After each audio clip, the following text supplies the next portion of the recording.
Season 3 of Warzone and Modern Warfare 3 is absolutely popping, and although there is currently double XP active, it can still be a massive grind to rank up all of the Modern Warfare 3 weapons added to Warzone and to be even remotely prepared for new metas. So in this video, I'm going to show you how to rank up weapons as fast as possible when playing Warzone, but of course if you have multiplayer on Modern Warfare 3, that's going to be super quick. Just by jumping onto games on the smaller maps like Rust, Shipment, Meat, etc., you're gonna rank up quick. Although that being said, there are occasions when it can be even quicker using the method I'm going to share here. So focusing on Warzone, we first want to set up our weapon we want to rank up, pop on any double weapon XP tokens you've got, or if it's a double XP event like it is now, even better, you don't have to use them up. Then put on decoy grenades as your tactical equipment, and restock as your perk too. Then we want to load into a plunder game with a team, so ideally this would be teammates you know already, but if you can't get that, try posting down in the comments of this video, and failing that still, just putting squad full on will help you as well. In fact, the clips I'm going to share with you in this video are actually just from having squad full on. And just a note, Resurgence as a game mode is okay for weapon XP, but it can be tricky to consistently get your weapon. That being said, Resurgence has the ability to become absolutely top tier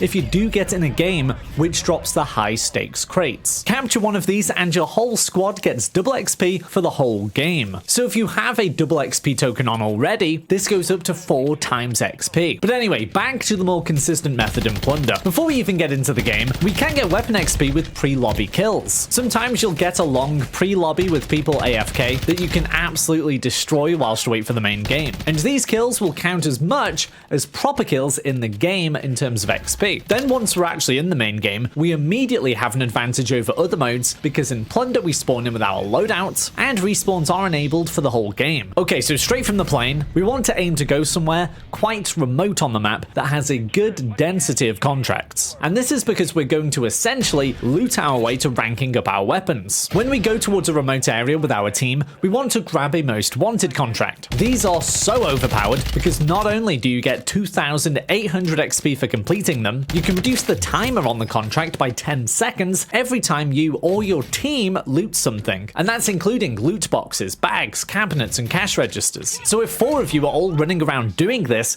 you can complete the contract and get 2,800 weapon XP in like 30 seconds, which is actually 5,600 XP with double XP on. And any kills you and your team get will take 25 seconds off the most wanted contract too. Once you've completed the most wanted contract, ideally you'll want to pick up another, and another, and another, and so on. But there are obviously only a limited number of these on the map, and other people will be grabbing them too. So once these are used up, you want to move on to other contracts. Bounty contracts can be great, getting us 3,000 weapon XP if we're the person to kill the bounty, or 1,500 XP if it's poached by someone else. Recon contracts and scavengers get less XP at 1,500 each, but are much less risky and can be completed super quick, especially if you're all working as a team. So if you are working as a team, I probably would favor these over a bounty contract. Now on top of getting these contracts, looting in general grants 100 XP per item opened, and getting kills of course gets you a lot of weapon XP too. But another very handy XP boost is from your decoy grenades. Throw these down when you're in busy areas or even at people you've already downed, and it will get you 200 weapon XP per decoy distraction per person. So throw 2 of these out at one person and you get 400 XP. If that distracts multiple people, we're going to get a lot of XP very easily. And again, with double XP on, that could be 400 XP per person distracted. Then we just want to replenish our decoy grenades as much as possible, so that may be with the restock perk on or with munitions boxes. And a quick note on XP from buying things, by the way. Previously, you could save up your cash, go to a shop, buy a whole load of things, and you get a lot of XP from that. This has unfortunately been mega nerfed and doesn't grant much XP these days. I found that just holding the money and attracting players to my location was better than spending it, or even just depositing it via balloons, as this grants XP too. Or of course, if you do hold on to enough cash to win the game, that gets you even more XP as well. Hopefully this video helps you rank up weapons much faster this season, and now why don't you join me over in this video to see the updated best graphic settings as well.